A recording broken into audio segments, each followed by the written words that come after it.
Hey, what is up, everybody? Welcome to the PHNX Rising Show, brought to you by the DraftKings Sportsbook app, America's #1 sportsbook app. Don't forget to hit that like button and subscribe wherever you get your podcasts, and also leave a 5-star review. My name is Ramon Chavez, and I'm super happy to be back on the show. I was absent earlier this week, but I'm happy to be back. And alongside me is my partner, Owen Evans. How you doing, sir?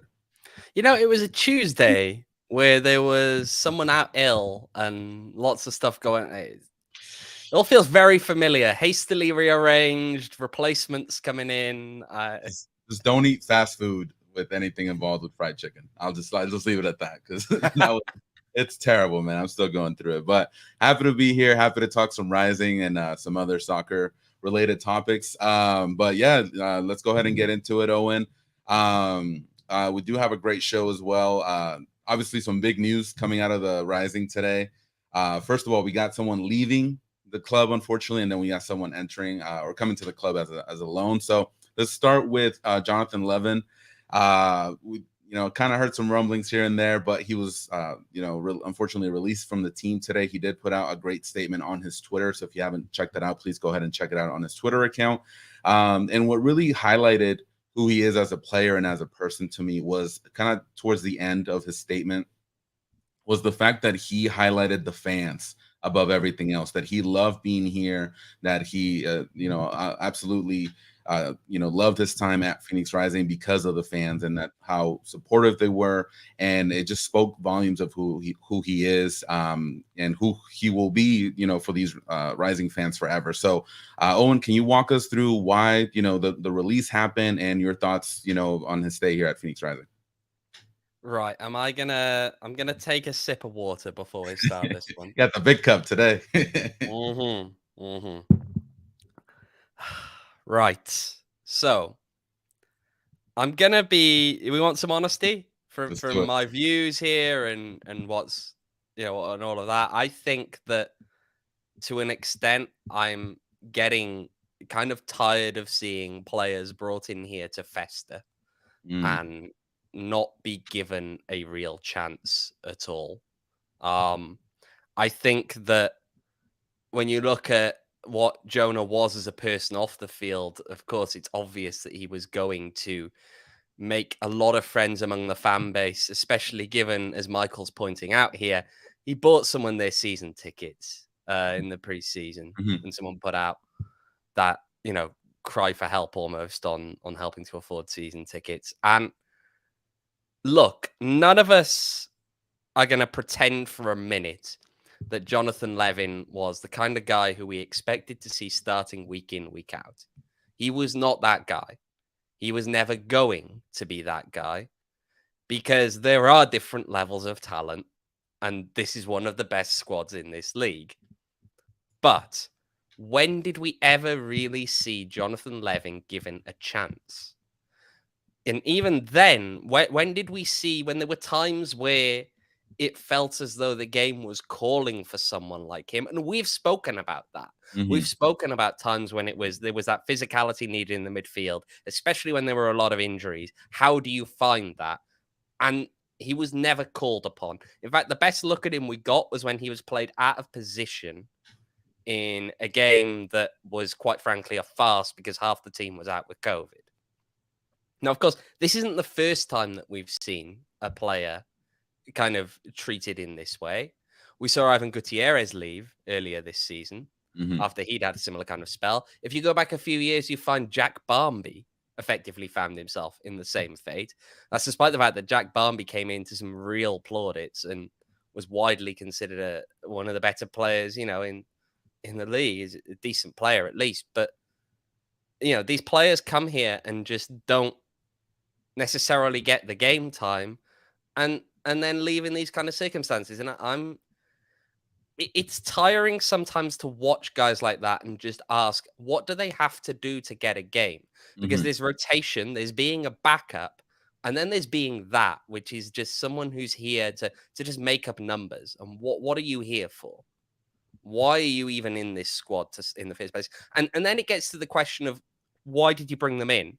So where's the problem? Is it the recruitment beforehand? Is it the attitude when they get here, which we don't think it is with Levin? Everything that we've seen is the opposite of that.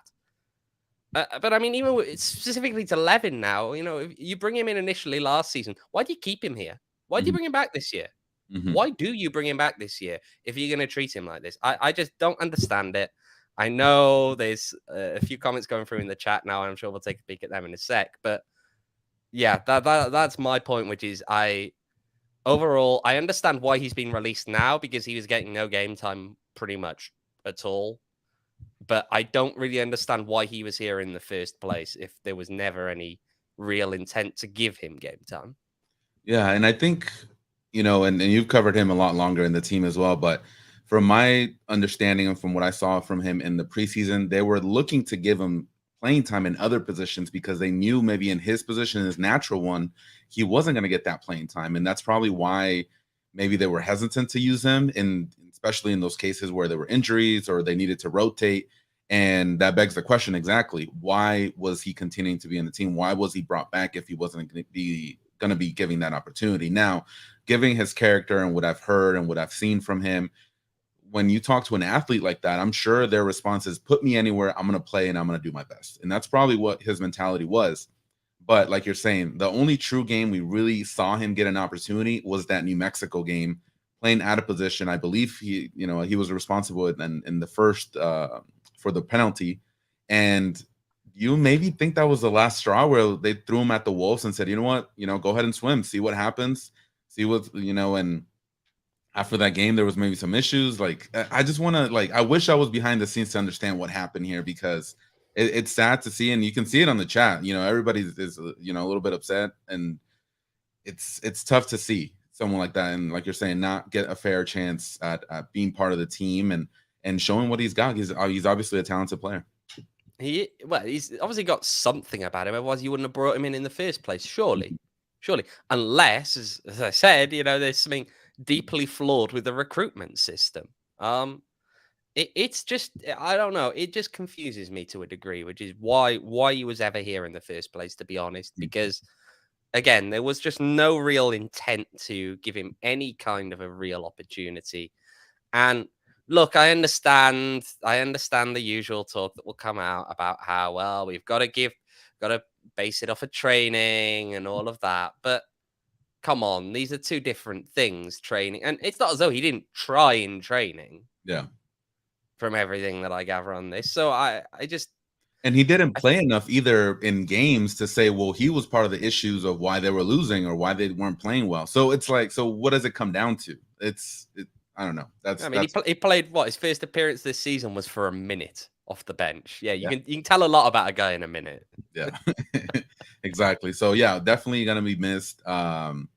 What's it called? One memory that I have of him was in that preseason jersey reveal event where he was taking the time to talk to everybody, and I wasn't aware that he bought someone their season tickets. That just speaks to his character and the type of person he is. And so, as a fan, I appreciate his time here and his commitment to the team and the fans. And yeah, if you haven't gotten a chance to go check his Twitter to read a statement, go ahead and do so. It was very heartwarming to read, honestly. So, but yeah, hopefully he bounces back. He can get on a team. And Ivan Gutierrez, I believe he signed to Orange County recently. Yeah, I heard about that. Yeah, he signed a 25-day contract there. It's so Pat. Now let's react to Pat's comment here. He believes there are issues in scouting. Look at the last 2 years. Sure, there have been some hits, but then quite a few that even never got a chance or never performed. Yeah. But see, here's the thing: if we want to talk about scouting, I'd understand that for some guys, but not guys in your own league. Like, I don't want to hear about scouting when you talk about. I mean, Alan Gutierrez. How many times did Rising have to play against him in 2020? You know, like, and Jonathan Levin played for Vegas, didn't he, prior to Rising? I know he had a little bit of a spell out of the game as well in there, but these are guys who are playing against rival teams of yours. If you're bringing a guy up from a different level, I'd understand that more. But to me, if it's scouting, I mean, I don't know. It's bizarre. Yeah, there's another signing though, isn't there? So I feel like maybe we should get off the negative train slightly and talk a little bit about that and what we know. Yeah, for sure. There was a loan signing that was announced today, kind of like a Friday night news dump from Rising today. Irakoze Donasiyano. Hopefully, I got that right. Just a little heads up. I'm still working on it. But he's a forward out of Virginia. He was chosen in the MLS Super Draft in 2020, the 20th pick by Nashville SC. He is being brought by Rising on loan, so Nashville is basically able to recall him at any point. Owen, can you tell us a little bit about him? I did a little bit of research. I saw some film on him, but what do you know about him? Honestly, not too much. And the reason that I'll say that is because, unlike some people who may have said on Twitter or maybe commenting even in our chat down here about that player in particular, I'm choosing not to read too much into college days for the very simple reason that I don't think it's as good an indicator always of success as what we should be looking at now, especially a couple of years removed, is professional appearances, of which he has very few. In fact, if I'm not mistaken, he's got about 41 minutes of professional football under his belt, which isn't the most convincing. Look, he could be very good. I really don't know at this point, but you've got to actually test him out there at a USL level and see, because some guys do make the step up well and some don't. And last year he could have had a chance with OKC. He got injured very quickly while he was on loan there. So he only played about 14 minutes for OKC last season while he was on loan. And I mean, Pat here in the comments is talking about, the statement mentioned bringing him in for injuries. Do they see him as a central midfielder where we have injuries, or as a winger? These are great questions, unfortunately, because the news came in quite so, pretty much today. I haven't got any insight for you on that. But he is listed as a winger on the press statement. So on the press release. So just, Pat, just little tad of information there. So, but like you were saying, as far as college and he's listed as a forward when you go on the MLS website, but he's played as in the midfield. He's played as a wingback in college. So he's all over the place as far as where he's playing. So what I got to read about him, Owen, was that, and this is coming from a website called clubcountryusa.com. So just a little heads up there. But they had a compilation of his college plays there. And just from seeing that, he has a great balance on the ball. He's able to get by guys on one-on-one, not exactly like a dribbler, not exactly the fastest guy. I don't know if you remember a few weeks ago, I was asking if Rising were contemplating bringing someone to kind of put behind Epps as far as on the wings, because I felt like there was no other option if Santi or Hurst were not available. So at that point, that's what I'm thinking maybe he's written for. But since all the injuries in the midfield as well, he could play there as well. So I'm not sure what Rick and the coaching staff is thinking, but I wouldn't really put him as a out and out winger. He's able to just speed by guys. He's not super great on the ball, but he's able to put great passes in. So it's a little bit of everything, but not specifically great or particularly great at one thing, if that makes sense from what I've seen. But see, there's perhaps the thing that intrigues me most about this one, actually, is that having a winger to kind of back up Marcus Epps there is a good thing. That's a good thing. We've been having that discussion a while about, what do we do about Epps? What happens? Is it quite clicking? We don't know. Having someone that you can at least, it goes two ways. You can either have him there as just the pressure to, okay, you've got to step up. There's a guy right behind you now. And just that, adding that sense of urgency to things. And the other side of things is that sometimes maybe he does need a break. Maybe, or, maybe you do need that other option there just to be able to use it from time to time to make sure that you can to use it as a tool. Yeah, and it's I think that can be the positive. The only bit that I find perhaps this is the way that the disappointing bit comes in is that, of course, there is negativity a bit around today because of the other move that we talked about earlier with the departure of Jonathan Levin. You're now bringing in someone who is ultimately at the professional level very much unproven. Does that add pressure coming in? And because at the end of the day, this season has been a weird mixed bag for Phoenix Rising so far. A weird mixed bag to the point whereby the benefit of the doubt that may normally have been there isn't there to the same extent. Because we're talking about a team that got, or ultimately handed their asses handed to them by Tampa Bay and by LA Galaxy too. Yep. So it just feels like, I don't know, there's a lot of I'm intrigued how pivotal a role Rick expects him to play. But in the way the team is currently looking as a whole, if he comes in and he doesn't look like he is either a very good player or at the very least forms a close connection with the fans pretty early, my worry is that we are looking at a guy who runs the risk of having a David Egbo type situation whereby he comes in having done very well in college to big plaudits and for whatever reason has that bad run of form, and while it happens in the context of the team as a whole struggling a little bit more, people turn. And that's a problem. Early career, that is a big problem because you are really setting a guy up to fail then by just destroying his confidence. And again, I feel like we saw that with David Egbo for large spells last season. And I ideally would not like to see that happen to another young player. Yeah, no, what I'm thinking, he's what, 23, 24.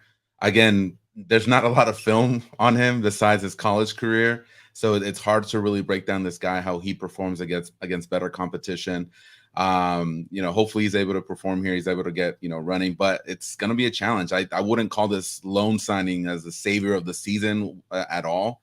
It's just going to be something that we kind of have to hope that he performs well. He's able to acclimate to the speed of the game at this higher level, and he's able to gel with his teammates and the fans. So we'll see. And the fact that it was announced the same day as the Jonah news will, kind of irk some people, and it's going to put a little bit more pressure on him to perform if he's able to take the field. That's something that I'm feeling just as a fan's perspective, and something that kind of took me a little bit off guard, the fact that it was announced the same day.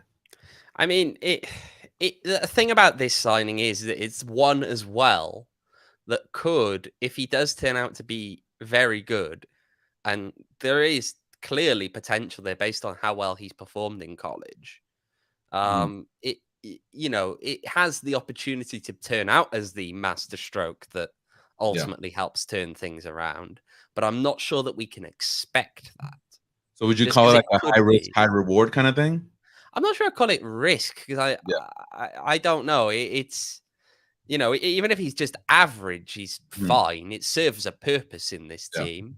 You don't have to be a superstar to have a role to play here.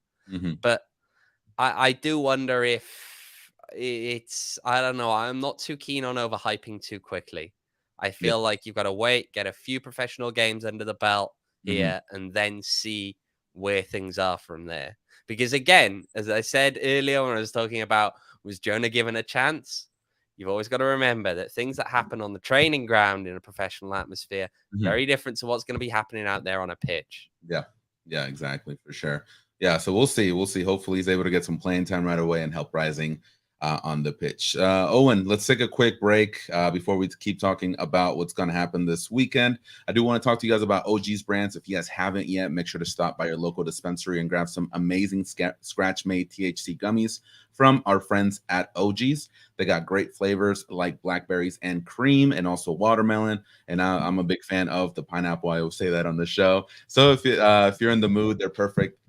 If you're looking for an uplifting sativa or a chill indica. So whatever you're in the mood for, make sure you have both options there.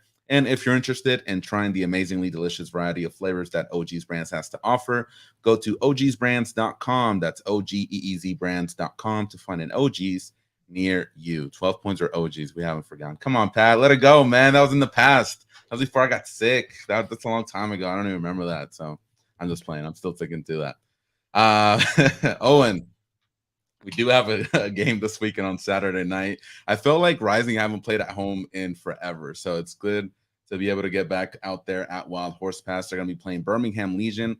They're 4-4-4. They got 16 points currently, good enough for 8th place in the Eastern Conference. If we take a look at their last 5 games, they got a victory last week against New York Red Bulls, the Baby Bulls, Red Bulls 2 by 2-1. I believe they came back from that one. They were down 1-0 early. Yeah. A tie against Las Vegas the week before, loss at Pittsburgh, a tie against Miami FC, and then a 2-1 victory against Charleston. So what can you tell us? Oh, actually, we have a clip of Rick talking about Birmingham Legion before we start to break down Birmingham Legion on our end. Yeah, we do. So this is what Rick had to say about the game they played last weekend up against the Baby Bulls. You know, Red Bulls are a high-pressing team, very organized in the way that they're aggressive, and they really get after it. And Birmingham has smart players, and I thought that they were able to kind of break the press a few times and to create opportunities with their fullbacks getting very high. I like the way that Birmingham plays. They're aggressive and a bit risky, so it should be an entertaining match.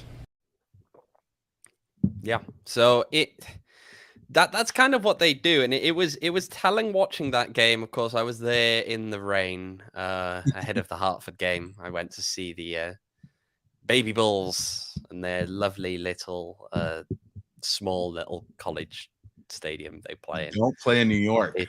They don't play in New York. No, they play about a 50-minute train journey away from New York.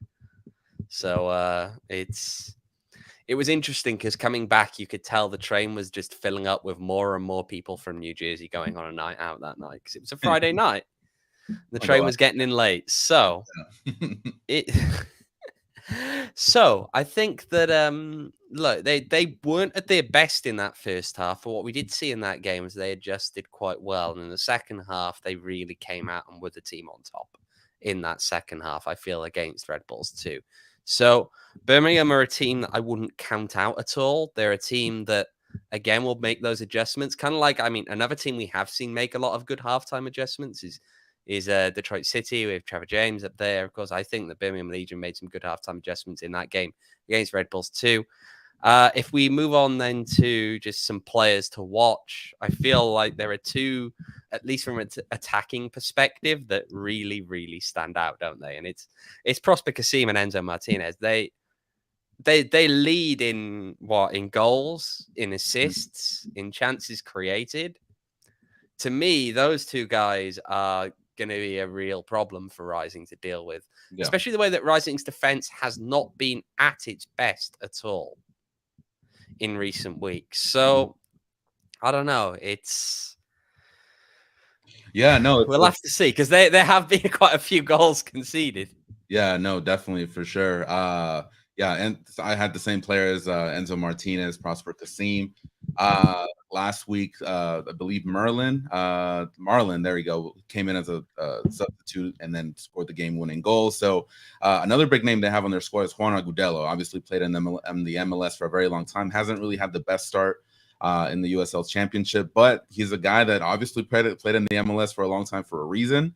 And he can be a handful, especially up top. So that's someone definitely to watch as well. But just hasn't like clicked really well so far this season. But always got to keep an eye on him.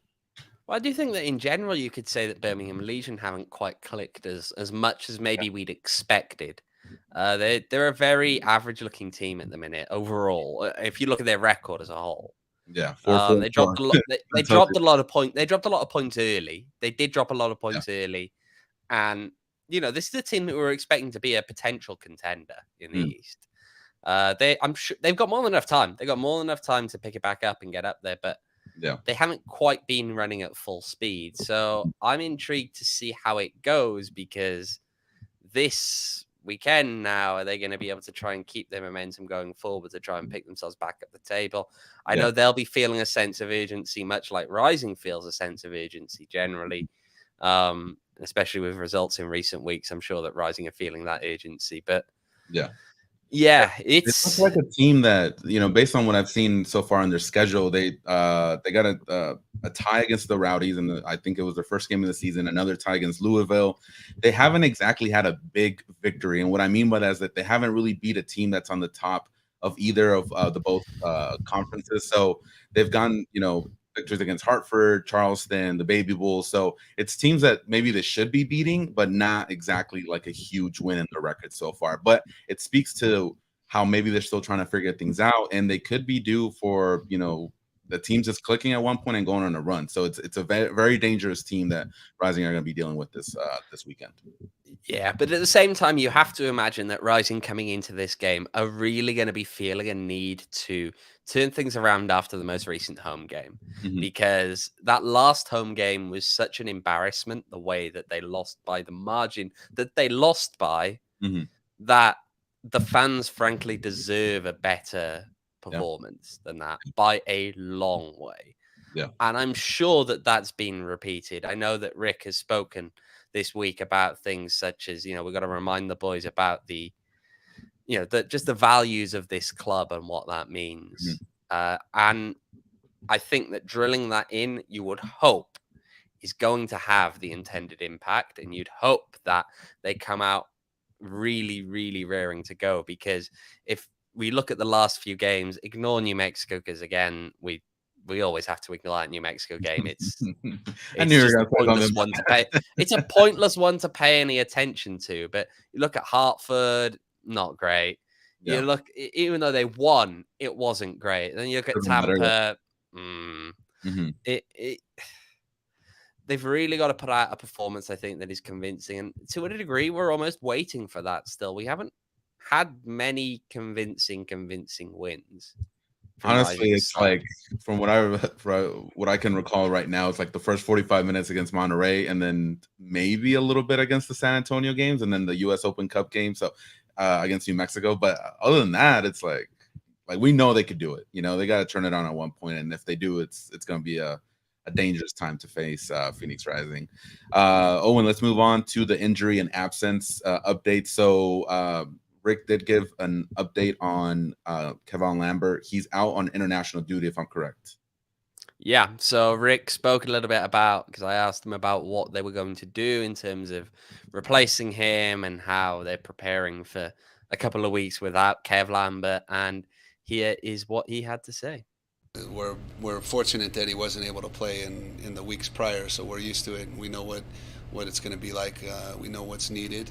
But I don't think anybody in this league could replace Kevin Lambert. So we'll be okay. We have some ideas, and we've got some thoughts about this weekend and next, and how to be prepared, and what we're looking at.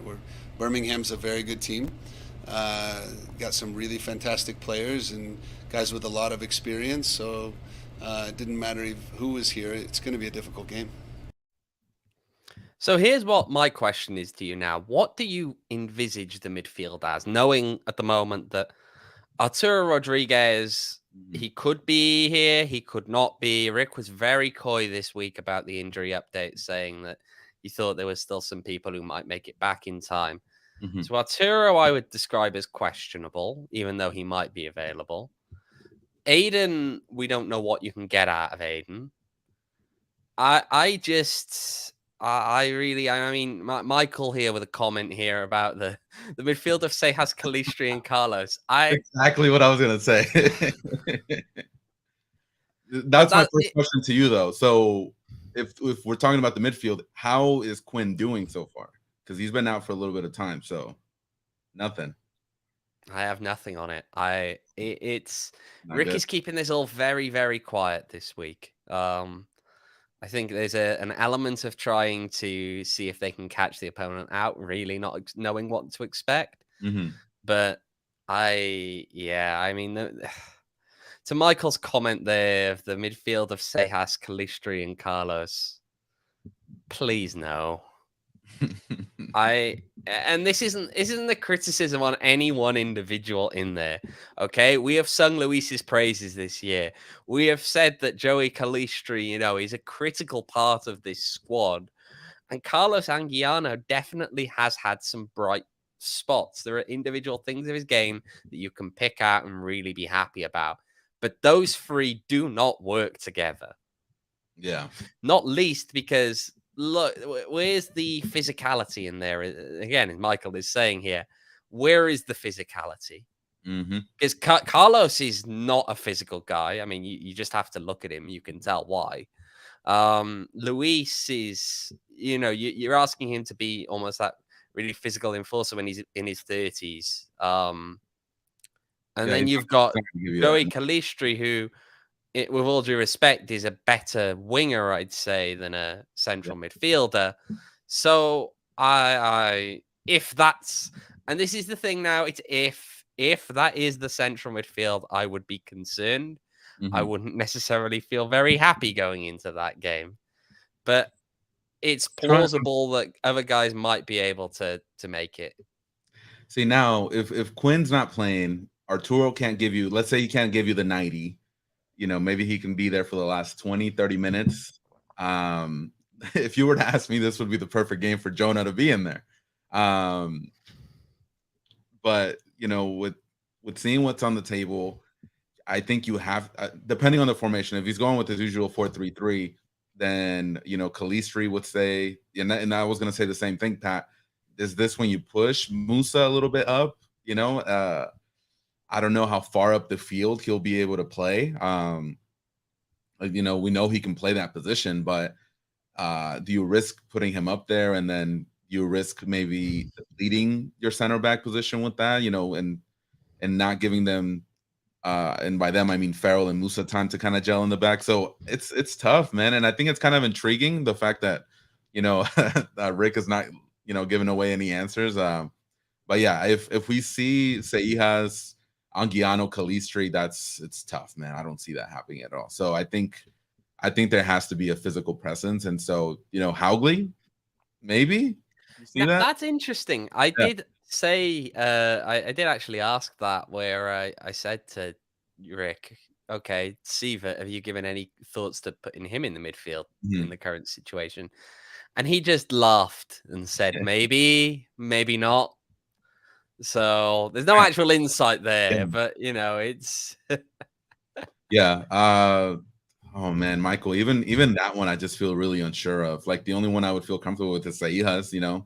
Anguiano, as much, I don't see him playing a whole 90.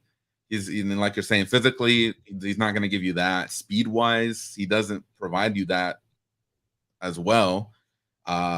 Great touch on the ball, able to move the ball forward, able to scramble out of positions, but it's, as far as the midfield and how Rising play, I don't think he's suited for that. So I don't know. We'll see what happens. We will. All right. So as far as the forwards, pretty sure Moore, Santi Moore, and then Hurst and Epps. Is that what we're feeling this far? I'd have thought so. I think there are still things that need working on. I think that there are still elements of, I mean, we've done to death the whole, comment on, is Epps playing up to his best? Is Santi playing up to his best? Yeah. We've kind of done that to death. So I don't necessarily see the new guy coming in so quickly. So they're fine. They're probably starting this game. Yeah, I think unless Claudio comes in and we see Hurst maybe moved out wide, but I don't know if you want to do that. Again, at the moment, it's all confidence, right? And actually, that's something that when I spoke with Rick about some of the issues with the front three, and it's confidence. It is about confidence. So I think that to an extent, you've kind of got to leave the one guy who is confident, very much so, up there in the number 9 role. Yeah, for sure. As far as predictions for this game, I'm pretty sure Rising are able, just talent-wise, they can get by Birmingham. Is it going to be an easy game? Probably not. But I feel like if they're able to score early, get that confidence going, I think it should be a game that should be able to wrap up pretty soon. They shouldn't drag out this game though. It's not something you want to go to do, especially with the amount of injuries and absences. And as if they can wrap it up early, I think that would work out best for them. I think we should just take a quick look before we move on to our predictions to Christian's comment here. With all that's happened so far this season, is there any situation or any time point if things don't turn around that we start to worry? I'm intrigued. There's 10 games in the season left. What's the cutoff mark for that? I mean, it's an interesting one because everyone will turn around and say, "Oh well, it's the playoffs, right? The playoffs are how it works." There's still, I think, an element of you've got to do well in the regular season because, I mean, look, Michael here with late October, but how many times have we seen Rising crash out early in the playoffs? You know, what do we judge Phoenix Rising by? Do we judge them by a regular season? Do we judge them by a playoff time? That's the question. It's all down to your priorities of what you judge them by. But yeah. I mean, they're not playing great. No. That's what I'm saying. If they're able, they have these wins so far this season. They're able to get the 3 points. They're not the prettiest wins. They're able to get results. Isn't that how playoff soccer is? It's one game deciding all. It's tough. It's rugged. It's about getting results. So I would worry personally if they were maybe in the 9, 8, 7, 8, 9 range with maybe 5 games to go, and they're not playing great. That's when I would be like, you know what, this team that's really worrying. They shouldn't be playing like this. But right now they're 4th in the West. A lot of games left, and we're gonna see some losses coming up. But I don't think I would worry unless we're in that situation that late into the season. See, Pat's comment here is good as well. With September, that's when form needs to either kick in or not fail. I think that's really, and I mean, I think the other thing to point out is if we're going to talk about playoff form and how you look as a playoff team, then there's something to be said for the fact that those teams that are bad but grind out results, it's because they're bad, right? Like, there's no excuse given some of the players that are here for Rising to look quite like they've looked. And that's maybe the difference. When a bad team goes far in the playoffs, it's because they're getting more out of them than that team is capable of. I'm not sure that you can say the same about Phoenix Rising's kind of scraped victories this year. And that's maybe where it diverges. I don't know. It's a tough one. And I mean, Christian's right here, and it doesn't feel like a Phoenix Rising season so far. This is the bad run of form has got, or the shaky kind of, I say bad, it's bad by Rising standards. It's not the best run of form. And I think feels like it's gone longer than normal. Context.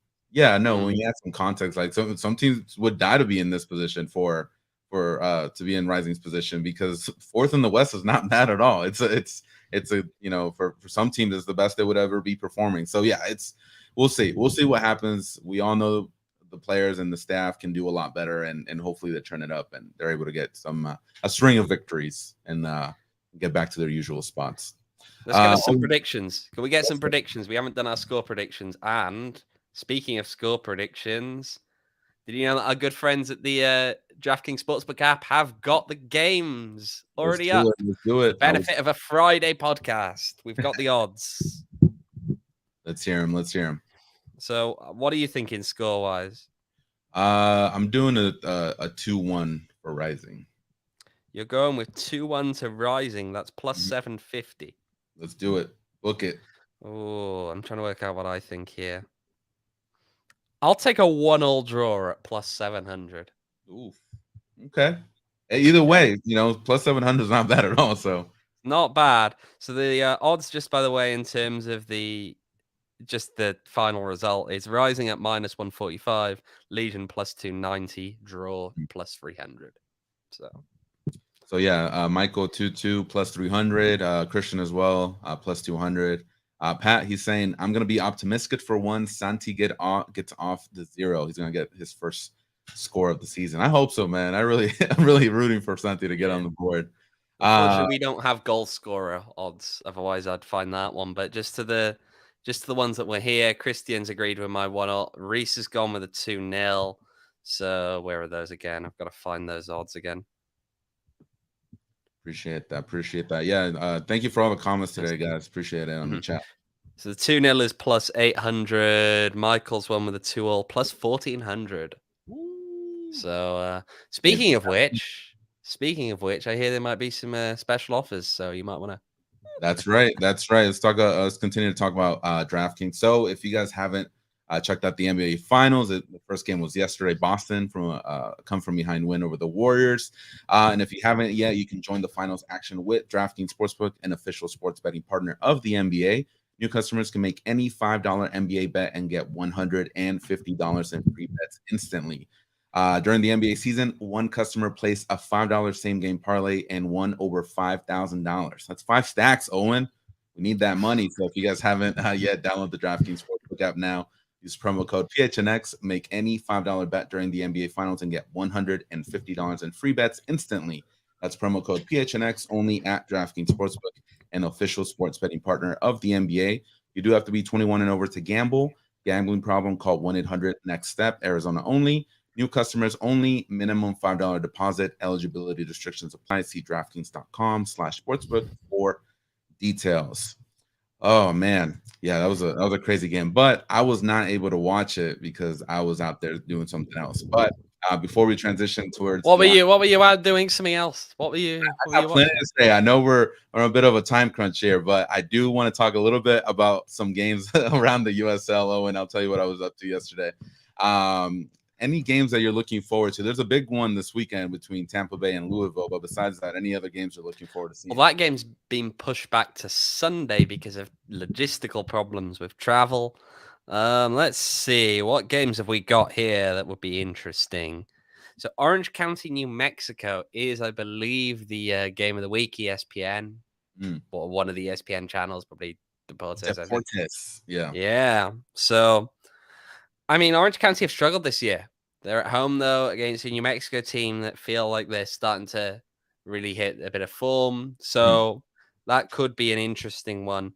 Sacramento against San Antonio. Now, there's a big one in the West. There's a big one in the West because San Antonio, of course, cruising away at the top. But, you know, Sacramento, not an easy place to go and play.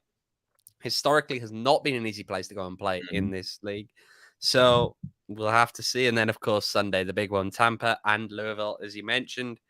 Definitely an interesting one. Now, can any of those games live up to the exploits of Wednesday night, of course, with Oakland's come from behind win over Orange County?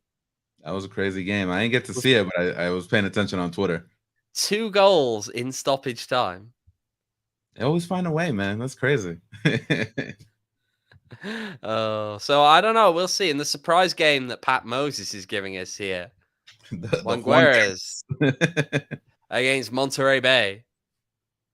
That one should be interesting. I got to see Monterey Stadium. That someone did a vlog on YouTube. Pretty interesting. Pretty interesting to see their stadium and how it's set up there. So it's pretty nice over there. I'm gonna keep an eye on in El Paso. Diego Luna recently signed for Real Salt Lake of the MLS. So it's gonna be interesting how El Paso kind of shapes their line now that he's not there. Yeah, he's very young. So yeah, happy to see that development in USL. I think we're seeing that a lot more. More teams are looking for young talent in USL Championship. So happy to see someone else go to the big leagues, I guess, of MLS. All right, Owen. Let's wrap. Yes, sir. What I will say though, just on that one, talking about DraftKings again quickly, you can get plus 175 on Louisville to win down in Tampa. So easy money, man. Come on. I don't know. That's not bad odds. If you want to go with Tampa Bay Rowdies, it's plus 110 as well. So I mean, these are. Yeah, it's easy money if you ask me. If you don't place your bets, you're missing out on DraftKings Sportsbook for sure. Owen, let's wrap up. Yesterday, if you guys weren't aware, there was a game in town. Mexico faced off against Uruguay. Mexico didn't show up to that game. Uruguay easily beat Mexico in front of over 50,000 happy Mexican fans. But yeah, great display by Uruguay over there. Let me know if in very happy as they booed them off, weren't they? Yeah. Christian says no one cares, and I'm sure a lot of people don't care. But yeah, it was tough to watch, man. I was over there. I did get a little gift from Soccer United Marketing. Appreciate those guys over there, Gabe and everybody else. Give me one over here. clearly not biased, as you can see, but yeah, no, great stuff over there, and always happy to cover an international game in the atmosphere and the fans, and it's always a good time, so it's always happy to be over there. Owen, you saw the game. What were your thoughts? I think that Mexico were, quite frankly, complete and utter trash. You can say the other word. They were just bad. It was awful. I mean, there was no urgency, was there? No, none at all. And we're talking a bit about it before we got rolling here today, Owen. And yeah, I was there at the press conference. Tata Martino was talking about how he felt his team was more cohesive and they were ready and they were, ready to go. And they didn't show up. So yeah, exactly, Reese. Yeah, I was same reaction I had. So it's tough. And he talks about the process and it's going to take time. The World Cup is 6 months away. When you have a team like this playing, and when you have Mexico playing against a team like Uruguay, which is not exactly the best in South America, it's not a good look at all about your philosophy, about what players you bring in, about what you continue to do. And it's tough as, covering the team to see them on this kind of downward spiral because they have not fared well against top tier competition. And I'm including the USA and Canada in this because they have not been able to get results against the USA. They lost to Argentina a couple of years ago pretty badly as well in San Antonio. Uruguay here, it's not great. And so Tata Martino gets upset, and I'm going to wrap it up here, but he gets upset when they keep asking him, what about this player? And why don't you change the formation? And why do these things continue to happen? And his only response is that it's a process. It's going to change. And by the time we get to the World Cup, it's going to be better. It has to start now. It's not something that you can fix when you're in Qatar. It's something that, they need to build it on now. And it's something that they, him and his coaching staff and the rest of the players need to look at themselves and say, we got to turn it up. And so they'll play against Ecuador, I believe, Sunday in Chicago. So hopefully there can be some changes there. So Tata in or out then? In a word. A long time ago, if you ask me. long time ago. Yeah. You did mention, of course, the World Cup there. There is another big game coming up on Sunday with oh God, I've got the things in the way, but yep. There you go. Certain game coming up on Sunday. So I'm intrigued. What do you think is going to happen? Wales against Ukraine. Who are you taking? I saw the Ukraine versus Scotland game. Scotland was completely overmatched. I don't think they really had an answer to Ukraine and their pressing. And I think maybe Ukraine had a few times where they got a little bit lucky with especially that first goal. I think the Ukrainian forward, I forget his name, but he had a great touch on the ball and was able to finish. And I wouldn't call that lucky, but just Scotland not playing well at all defensively on a must-win game. And so Ukraine looks tough, man, and I hope Wales is ready for them, but I think Wales still can get the result. Well, at the moment, and these odds are on DraftKings, so again, just bringing up more odds here. It is, they do not want to call a winner. They really... At the moment, Cardiff, right? Odds, it is in Cardiff. The odds, that's not going to focus on that. Okay, but the odds are for 90 minutes, Wales plus 180, Ukraine plus 180. I don't know who's going to plus 210. Now, Wales have the edge. Wales have the edge if you just want to bet on who's going to advance, because they're presuming that, it'll the advantage might come later in penalties or whatever if it gets there. But I don't know. I don't even know what to go with that. And it's classic. We get this close, but yeah, I feel given the circumstances, Ukraine's gonna have maybe the world cheering behind them and kind of like that underdog status. But like I said, I feel Wales is able to get the job done, but it's gonna be tough. It's gonna be a close game. So we'll see what happens on Sunday. Who do you think then will be the difference maker on the night? I want to say Bale, but I didn't even play in the Champions League final, so I don't even know. So I think collectively Ukraine is able to put up a good game, but they're just not going to have enough to get past. You know what?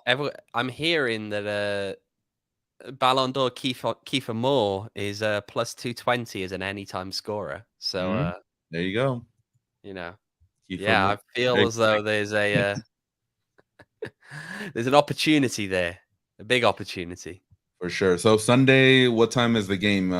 Too early. Too early. Is it really early? I really wanted to watch it. Here it is. It's at like 9, I think. Oh, that's not bad. No, but it's too early because you want to go out and enjoy it, don't you? Right? Like 9 in the morning, you get up, you're sitting at home, and you're like, It is on ESPN now, not ESPN2. They moved it. That's moved it. Is there a Wales bar here in Phoenix or the local area? It's mostly just wherever like me, my family, and friends show up, pretty much. Okay. So there is no specific Welsh bar. Got it. Okay, well, best of luck, man. I'm rooting for Wales. That's the team I want to go, and hopefully they're able to go. Now, if they do get past Ukraine, they're against the USA, England, and Iraq. Iran. There you go. Yes. Interesting. All right, we'll see what happens on Sunday. We'll have to see. All right, y'all. So that wraps it up for today. Thank you so much for joining us, everybody in the chat. Christian, Reese, Pat, thank you so much for taking time out of your Friday evening. I know we kind of have to move things around due to a crazy week. It's always a fun time here at the PHNX Rising Show. And if you guys haven't followed us yet on Twitter, make sure to go to PHNX__rising. Double the underscores. Double the odds of Wales qualifying on Sunday, please.